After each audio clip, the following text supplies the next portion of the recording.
renegade thinkers. Futurist Roy Amara stated in 2006, we tend to overestimate the effect of technology in the short run and underestimate the effect in the long run. And I wonder if the same is true for this pandemic. Are we overestimating the short-term impact, but underestimating its long-term impact, particularly for marketers? And here's what I can tell you. Every marketer that I've spoken to since March has ditched their 2020 plan, and many have changed their go-to-market messaging.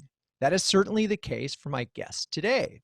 Lauren Vaccarello is the CMO of Talend, a Silicon Valley-based data integration and data integrity company that competes with the likes of IBM, SAP, and Oracle.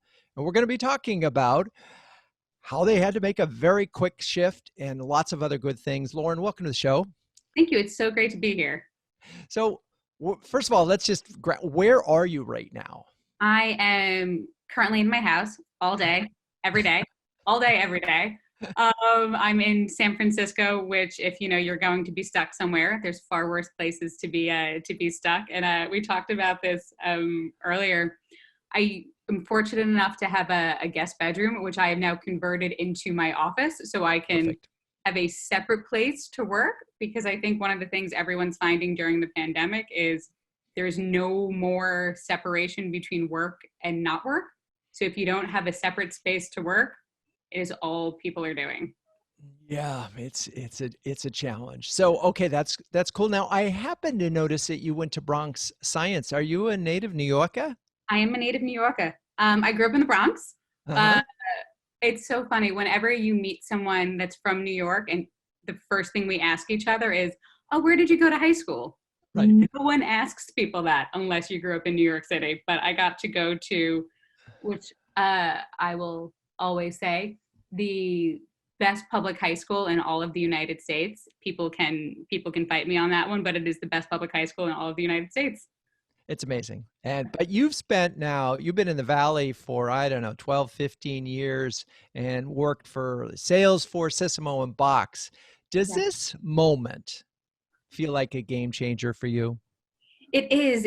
I think a lot about pattern recognition and is this like anything else? And the only thing that starts to remind me of is the global financial crisis. And I think about where I was during the global financial crisis, and I'm running my own company and I'm doing consulting and I'm self-funding a startup. Global financial crisis hits, everything falls apart. And it was this really, really trying time for me as a marketer. And you have no income coming in. You have to try to sell services and make other businesses money when marketing is being cut. But I look back going, the reason I'm any good at what I do is because of that. Because in that moment, I had no other choice but to excel at my craft, or I couldn't pay my rent.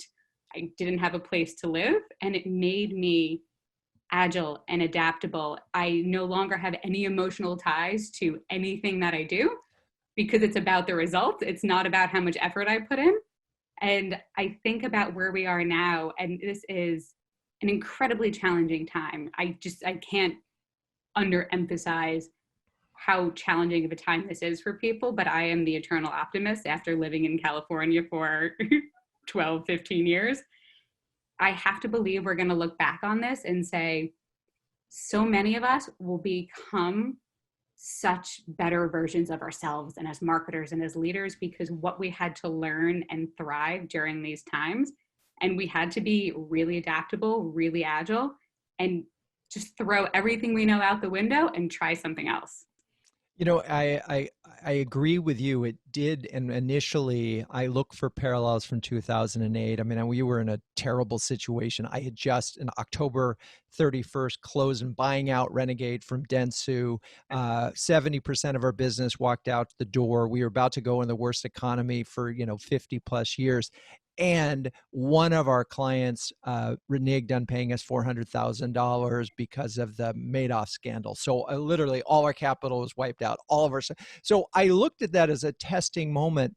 And I know I learned a lot of things, but I wrote something recently called This is a Different Dog. I was speaking about my dog, but I was also speaking about this situation. It is very different. And while I think trial by fire is a great teacher, and you're right, it does get to agile and adaptability, and optimism really pays. I feel like we have to be really careful right now. Yeah. To not say, well, this is like 2008. So my playbook for recovery as a marketer was this. If you took that same playbook, first of all, things have changed a lot. But second of all, this is because this doesn't have a finite end. I mean, the pandemic, there's so many unknowns. Yeah. And now when you add pandemic, economic crisis, global economy challenges, and social unrest, yeah. The degree of difficulty, I saw the funniest meme or GIF or whatever it's called. I'm not cool on social media. That was, congratulations, you've reached June. Welcome to Jumanji level 6. And I went, yep, that's what it is. Let's just add an additional degree of difficulty. And you're 100% right. We cannot use the 2008, 2010 playbook. That doesn't work anymore. What we need is that core skill set and the soft skills. We need you cannot be emotionally attached to anything you have ever run. You had this great messaging you worked for 6 months on. Congratulations, set it on fire, throw it out the door. Here's my plan. Does not matter anymore. And it's that lack of emotional attachment to the creation and the time of the work. It is being tied to outcomes. It is this agility and move quickly and learn and adapt and learn and adapt and learn and adapt. The thing that's a little bit different for me on this one is, if this happened in 2008, what we didn't have in 2008 was Zoom and Slack and all of the remote collaboration. I think that they think there were iPhones maybe in 2008, but not really. I think I had a flip phone, maybe a BlackBerry. So the communication would have been really different. So there's this odd underlying framework that actually is helping enable a very different way of working and operating. That's kind of an advantage. And what I've talked to my team a lot about as we start to figure out how we're adapting is, throw out what you used to do. Don't say, well, I can't do my job now because everyone's working from home. It's what's different about everyone working from home. How do you change the way you're approaching this from this is a problem to this is an opportunity for us? What can we do different and better because of it? And that sort of mindset is the mindset that I remember having in the financial crisis that I have pushed my entire org to have now. So let's go back. It's March 2020. A lifetime ago? Yeah, like, an eon ago. And you were getting ready to put some new messaging out in the marketplace. What was the first indication to you that, oh my God, we're going to have to ditch this? So people who know me well know I go on non sequiturs a lot. So I apologize to all of the listeners. I had seen the movie Contagion, and I remembered this movie, and I always remembered it. So in January, when we first started to hear about this, I remember going, I know this. I've seen this movie. This is going to get bad. And everyone's going, Lauren, you're crazy. You're paranoid. I was like, not untrue, but I remember in this movie, they describe the perfect virus. This is going to get bad. You think I would have taken money out of the stock market? That's knowing and acting are different stories. And I remember this happening.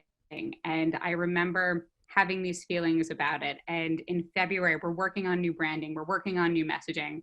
And things are starting to get a little funny. And then it's in China, then it's in Italy. And I'm going, this is going to get bad. This is going to get bad. And I am the canary in the coal mine in the exec team going, I think this is going to get really bad. And I could have never pictured that this is where we'd be right now. And this is starting to come out, and the whole team, and we're going to have shelter in place. I think it was March 7th in California. I have people on my org in Europe that are now in shelter in place.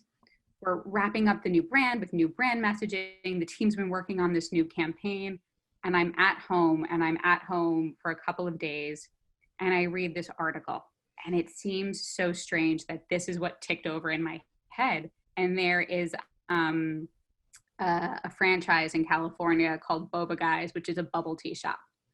And I just remember seeing these giant queues out the door for bubble tea. And I remember reading this article that it took them something like 10 days or 14 days to have to lay off 400 employees. And I read this and went, this is the beginning.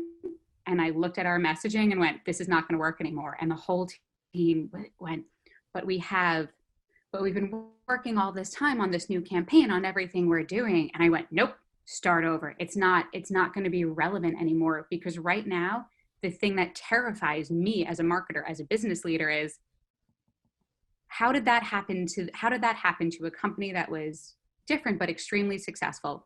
And in less than 2 weeks, they went from over a dozen locations to laying off all of their employees. I need to know, as a leader, exactly what is happening in my business. I need access to all of the data. I need access in real time, and I need to trust that data, and I need it more than ever. The pattern recognition, well, this is last month's lead reports, or this is last week's pipeline reports. I don't care. That is old information. At any moment, everything can go sideways, and I need in real time what is happening, and I need to believe that data. And I have a healthy sense of paranoia and a very sort of strong desire to grow the business. And I'm just sitting here going, this is how I feel. I'm looking at our messaging and I don't care anymore. This doesn't matter anymore to me. This isn't relevant anymore to me. And I talked to the woman on my team who's the VP of Demand Gen, who's fantastic. And I went, I need to step in on this. Do you mind if I jump in on this? I don't want to step on your toes. And I told her what was going through my head. And she went, nope, this has to come from you. And I grabbed, and I was like, who's our team? I need a team on this right now. Who is our team?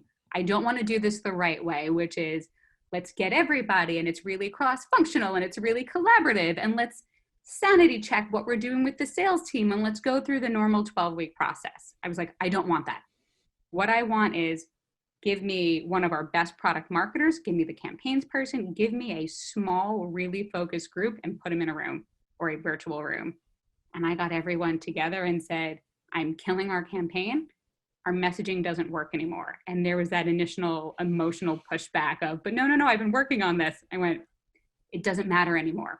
We're doing a 3-hour working session every single day virtually for the next week. And what we're going to do is, I want in 10 days, a completely new global integrated marketing campaign. I want completely new messaging. We're redoing, they're like, but we're redoing our brand and it's not done yet. And I went, great, it's getting finished right now. It's not in the old brand, it's in the new brand. We need everything done. And they thought I was completely insane. And I walked them through, this is why this isn't going to work. And in 10 days, we had new messaging that's relevant to the market, that has that sense of urgency, where I'm deeply afraid of not knowing what's going on. And I went, if I'm feeling this way, I can guarantee every single company is feeling this way. This is actually a really good time for our business because we can help and solve that. That's the story we need to tell. So in 10 days, you completely redo your messaging.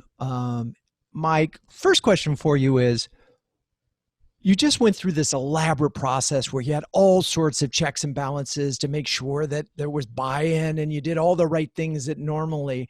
How did you sort of get like C-level buy-in on this with your the executive team? in order to sort of be able to pivot like this? It's a great, great question. I ended up going to our exec team, which I'll probably refer to as ELT for exec leadership team, since we're very acronym heavy. And I went to the ELT and said, this is what we're doing. I know we've had RVPs looking at this. I know we've had SDRs, and this is what I'm going to do. I'm going to tell you this is what I'm going to do. I'm going to tell you I'm doing this the wrong way. I know how to do this. It takes 12 to 14 weeks to build this. I'm doing it in 2. These are the shortcuts we're going to take. What am I missing? And our CRO said, can you take someone from the sales enablement team? Can they sit in this process so that they're part of this, and they'll help you focus on making sure we enable the field? And I went, you know what? That's a great addition. I missed that. And if we have someone from sales enablement here, I have to trust this person to represent the whole sales org. And instead of having someone from inside sales and an RVP from different territories and international, I need this one person to represent everybody. And if you're good with that, I'm good with that. And I talked to our chief customer officer, who came out and said, what are we doing with customers? We have to make sure the CS org is enabled. And said, totally agree. That's phase 2. I cannot do this now. I have to push this. Are we all okay with me doing this? And the whole time I was really transparent with, this is what I'm doing. I'm choosing to do the wrong thing in these areas. Right. We have to all be okay with me choosing to do the wrong thing. Right. For the right reason. Exactly. And what I like about the way you phrase that is, this is how we're going to do it.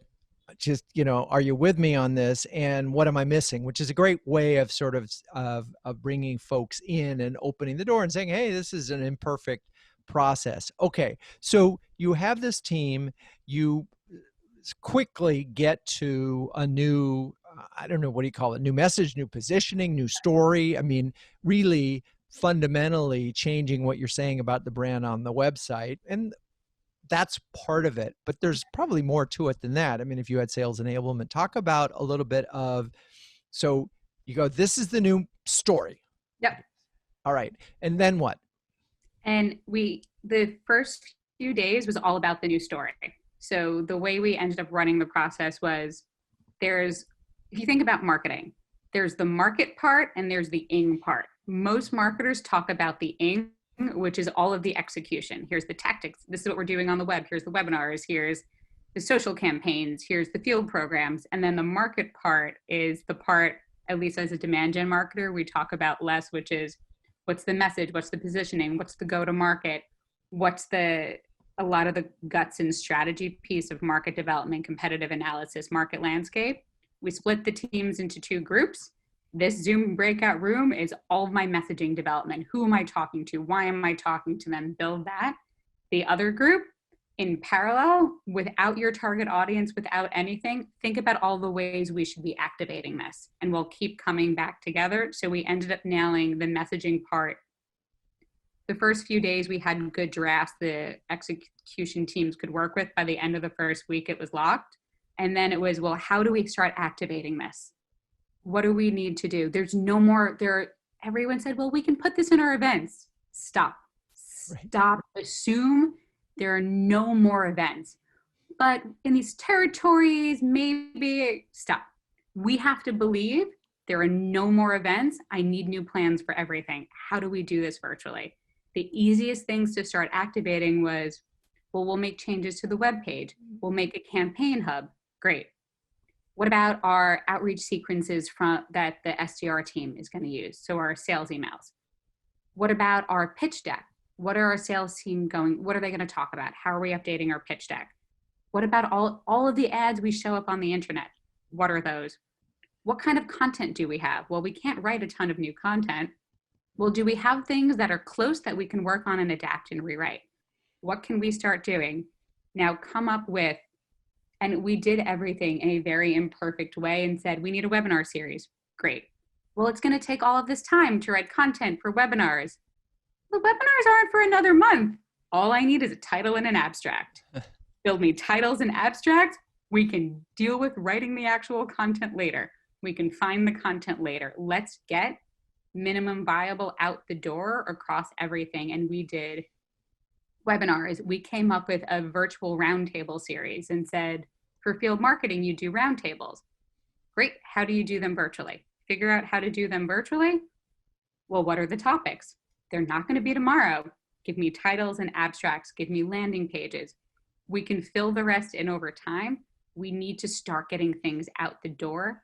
We also need to put that in the hands of our salespeople so they can go and call their customers and say, we know there's a lot of business challenges right now.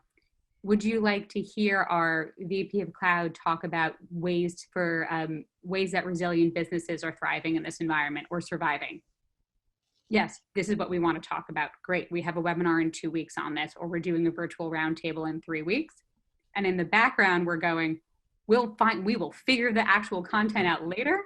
We know we can do that. Right now, we just need to start building that funnel, because I'm not willing to let my team sit and wait. Because if we sit and wait to see where the market's going to be, I don't know where the world's going to be, and I'm not running that risk, and I'm not risking my team on that. So we moved insanely fast. We also decided, again, because I'm a little insane sometimes, we have our user conference in November, and said, well, what if we pull the user conference up? And I don't know if I suggested it. It was probably me, or someone on my team did. It was probably, no, one of us did. And we ended up pulling our user conference up from November until the end of May. Perfect. So you gave yourself exactly 2 months to plan something you normally would have spent an entire year on. All Yep. right.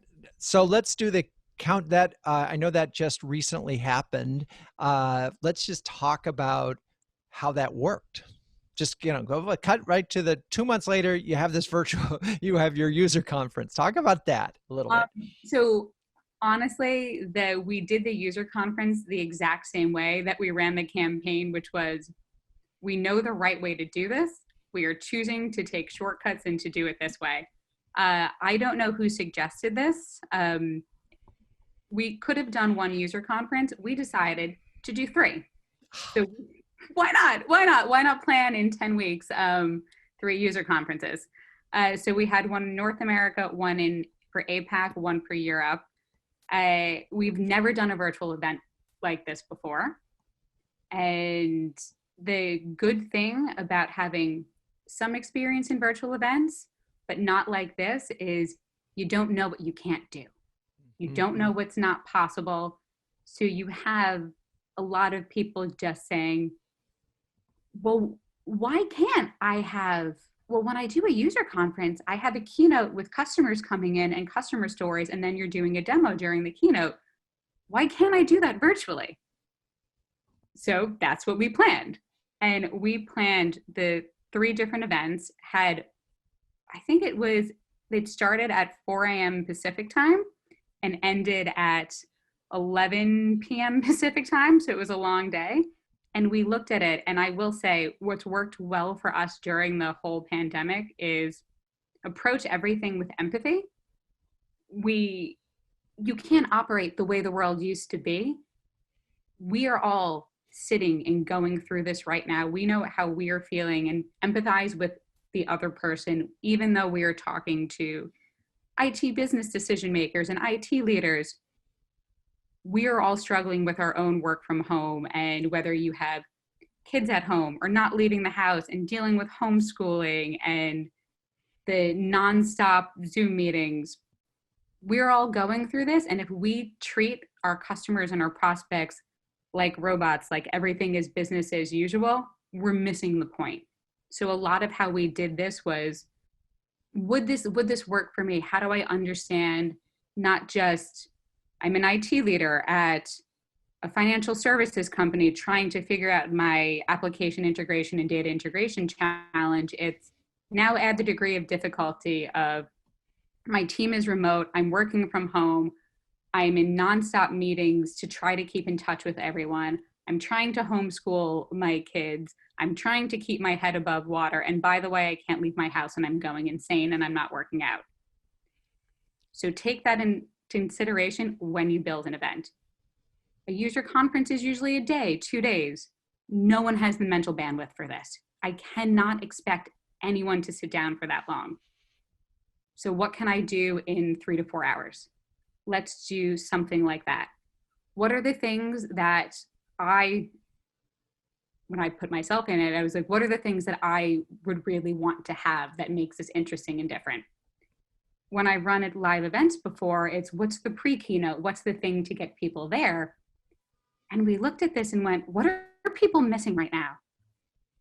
Like, honestly, nope, we're not working out as much. We need a little bit of entertainment. So we did a health and wellness track of, I'm going to have a HIIT class for someone. If you want to have an optional way to actually just go work out, we're going to have this in here. The running joke that people didn't think I was serious, but I was, we didn't do it, was it's like, if you want to have a track where I sit and I read to people's kids so they have somewhere to put their kids and I read them stories for 2 hours, I will legitimately sit for 2 hours and read stories to children.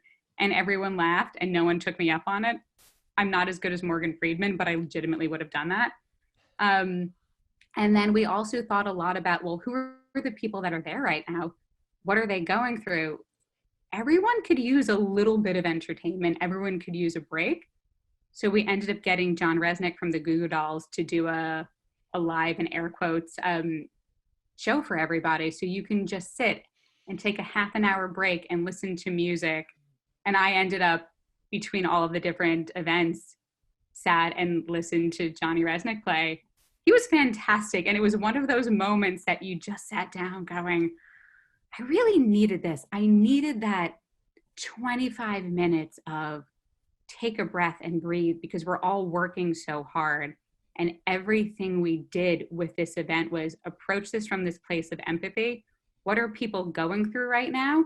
And how do we deliver based on what they're going through and what their needs are, versus I'm going to try to fit this event in the box that all events have sat in, because that isn't reality anymore. So tell me, how did it work out? It was more successful than we could have expected. We had customers and people who visited. The biggest pieces of feedback we got was, we didn't feel like this was virtual. This felt like we were there. All of our sessions had transitions from the presenter to a customer speaker. We had demos. It felt real. And we really focused on the little details of how do transitions work? How does this feel continuous? So it's not a kludgy webinar. It really is, you were sitting there and part of it, which meant we recorded in advance. We did a bunch of editing. We also thought a lot about the international side. And in 10 weeks, I can't get international speakers and international tracks. So what we did is, after we recorded all of the sessions, we did a lot of editing to put everything together. We reviewed the transcript, and we reviewed every single transcript to make sure what the transcript was what people actually said, because the auto transcripts were 100% right. And then we took those, sent them for localization, had them localized, reviewed everything. So we had all of these sessions, and we also had it with French, German, Italian, and Japanese subtitles that were the right subtitles, not the Google Translate subtitles. Right. And it's just the little details, that little extra that we did. We also put together an executive track, which we've never done before, and got Ray Wang from Constellation Research, a couple of customer, one of our board members, to do this really great panel on basically working in this environment. And then we had small private sessions with customers in the exec team that were really geared for, tell us what you're doing right now. This is meant to be an intimate experience. So how can I get the leadership team and 10 customers to sit together? And the feedback we kept getting was, we feel like you care. We feel like you want to be a part of this. And even from a numbers perspective, we had targeted 2,500 registrants for the event and thought, I think that's a good number. And we had 5,300 people register for the event. And the cost of the entire virtual summit was less than we'd spent on one small 250 person regional user conference. And what was the yield in terms of, you had 5,500 registrants? What kind of yield did you get in terms of attendees? About 3,200. Which is great. Yeah, that's Yeah, above what I've been hearing. yeah. So amazing story in terms of what you were able to do in an incredibly short period of time, taking shortcuts and so forth. And it really speaks to where there's a will, there's a way, and adaptability and agility that we talked about. I wonder, as we summarize this, if you were talking to, as we are here today, a bunch of chief marketing officers, give them two do's and a don't if they are about to do what you did, which is, oh my God, we got to ditch everything and start again. It's start with why. The biggest thing and the most important thing is start with why. I'll give you an example. I I'm slightly impatient as a person, and I want to jump to the end. And I know that's where I lean, is I just want to jump to the answer. When you do something like this, the worst thing to do is jump to the answer and just say redo the messaging. And when we broke into the groups for the campaign, we're just starting to work on messaging, I got so much pushback on, but we worked on this and we worked on this, and here's why we don't think this is the right messaging. And I went, let me take a step back. Let me explain to you what's in my head. Let me explain why this is so important. And I walked through the boba guy's story. I walked through, as a business leader, this is what I care about. I walked through, as an IT leader, this is what's happening, and got everyone of, this is why we need to do this. This is why the global context is more important than ever. And something clicked in everyone's head, and they went, oh my gosh, I get this. We have to change right now. So anytime I do something and push people to do something at an unnatural pace, you have to start with why. Why Right. does this important? Why do we need to do this? And you'll get that emotional buy-in. The other thing is the no emotional attachments to the work that you've done historically. It is so easy to say, but I worked on this for 6 months and I have to. And I think of it as, oh gosh, I don't even know if people will get my reference, or if I'm going to get in trouble for making it. It's the, I think of the, because I've been in the IT space for a long time, it's the total cost of ownership. And if you think about the old SAP implementations where it's, I I have to keep going because this is a 2-year implementation, and I've been doing this and I've been doing this for so long, and I have all of these resources already invested, and I have to finish it. When a new solution comes in going, this is how I can do this better and faster, you get tied into, but I've been doing this for too long and I have to keep going. In this time more than ever, we have to cut and run. It doesn't matter how much time you have been working on this or how much you might love it. The world has changed. If you are not relevant, you have to be willing to cut and run, even if it's the thing that's your most favorite thing you've ever worked on. Amazing. It's amazing. And we circled back exactly where we started, which is that the world has changed, and we need to recognize that. We need to embrace it, not fight it. It's not like getting back to normal. There is no, and I hate the expression new normal, but that we are entering a new phase. And I think your story is quite inspiring. I know the audience will appreciate it. So Lauren, thank you so much for being on the show. Oh, thank you. This has been a ton of fun. And to the listeners, thank you as always for sticking with us. It's many great stories. This may have been the quietest I've ever been on a show before, but that's all good. I think they're tired of hearing me. So, hey, Drew, let the guest talk. So anyway, to all the listeners, thank you so much as always. And until next time, keep those renegade thinking caps on and strong.